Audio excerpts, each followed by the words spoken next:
Anybody want a peanut? Yep.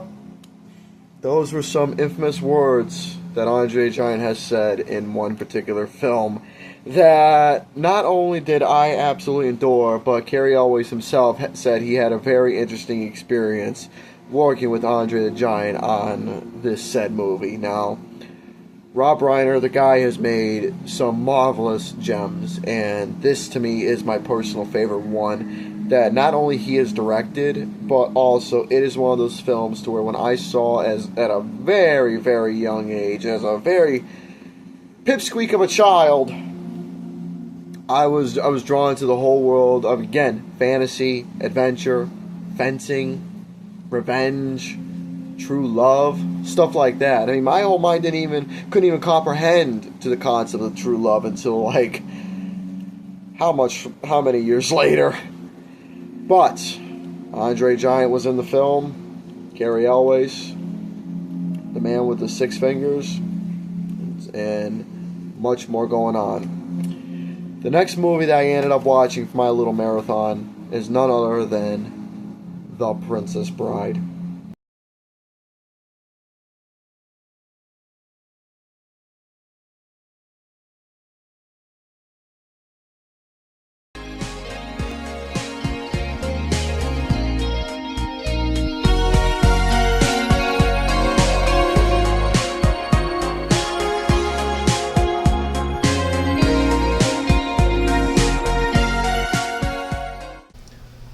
Hello, my name is Inigo Montoya. You killed my father. Prepare to die. Those are the mortal words that Inigo Montoya said to the man with six fingers. He's out for revenge. For the man who killed his father, he's going to get the man with six fingers. No matter how many times he's going to say it, he will fight to the bitter end, just so he can get his revenge. But there's more to it than just a little side story like that. True love, fairy tales, romance, giants, fencing, kings, queens, castles, wizards, evil creatures, miracles, but most importantly, true love. Now, the thing about this movie, The Princess Bride, is that Rob Reiner, the guy himself, was a fantastic director during the 80s. He has done some remarkable stuff during his time in the 1980s. With the debut film, then it was one after another, then after another, and after another. The guy was literally the best director of the 1980s. And this right here is one of those movies.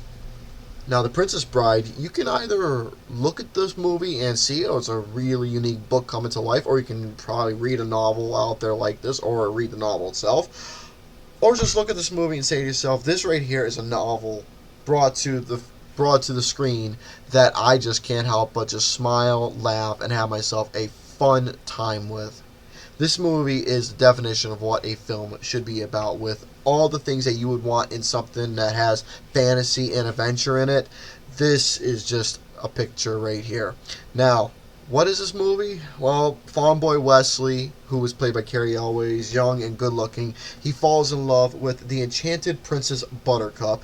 Now, after Wesley goes on a quest to meet the dreaded Pirate Roberts, poor Buttercup, for so many years, has been left heartbroken, and she said she will never vow to love again. Now, on the contrary, three circus performers, keep that in mind: the inconceivable Vizzini, the giant Fezzik, and the crafty Inigo Montoya, Wallace Shawn, Andre the Giant, and Mandy Patinkin. All three of these guys who had three different personalities, where you learn about obviously who the soon-to-be hero is. We got the obvious giant and the man who is inconceivable enough where he obviously didn't even understand the word himself. They decide to capture the princess for a ransom reward. Keep that in mind.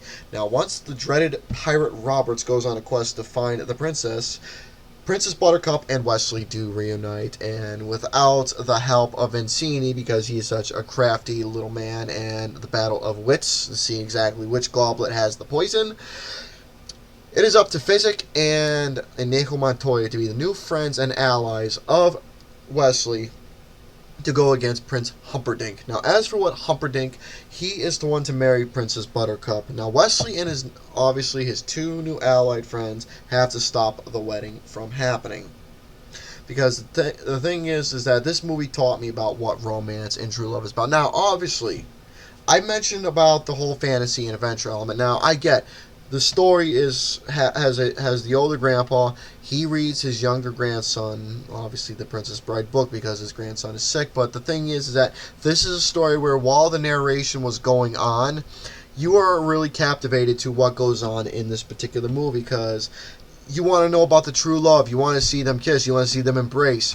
But the thing is that there's always the bad guy that's in the way, trying to stop the true love and miracle from happening. Now, Cary Elwes, he was young, he was upcoming, good-looking guy during this time frame, 1988 to be exact. And for him to have the look and appearance that he did as a striking, good-looking young man, really signified, to me, a definition of what a heartthrob should look like. Not standing out of the crowd, but just a simple, good-looking guy. Now, for him portraying as a farm boy before he became the dreaded Pirate Roberts, he obviously captured Princess Buttercup's heart by not even saying anything except "as you wish," which meant, "I love you."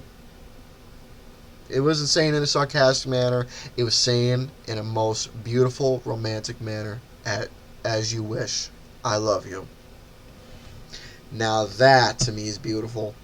That, to me, is beautiful. For someone like me who is such a cranky motherfucker, I have my sentimental moments, but in a good, lighthearted manner where it just really makes me feel happy, and how should I say that it's very beautiful. And obviously hearing those words, "as you wish," even if for me to say that to somebody that I love, "as you wish," that can come off in many different things. But the thing is that if I said it, I would obviously not only be referencing this movie, but also, "as you wish, mi amor."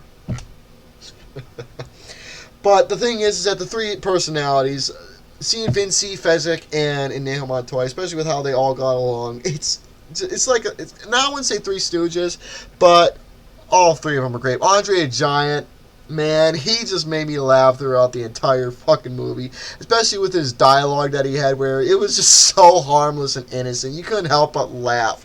"You just wiggled your finger. That's wonderful. You just shook your head. If they are, we all be dead. No more rhymes. Anybody want a peanut?"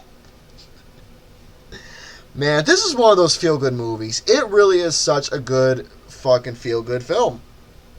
Now, the thing is that one of my favorite scenes in the entire film, actually no, the entire sequence itself, was when the dreaded Pirate Roberts, Wesley, when he goes through the three stages fighting off against and learning about the three circus performers, learning about Fezzik, Vinci, and Inigo Montoya.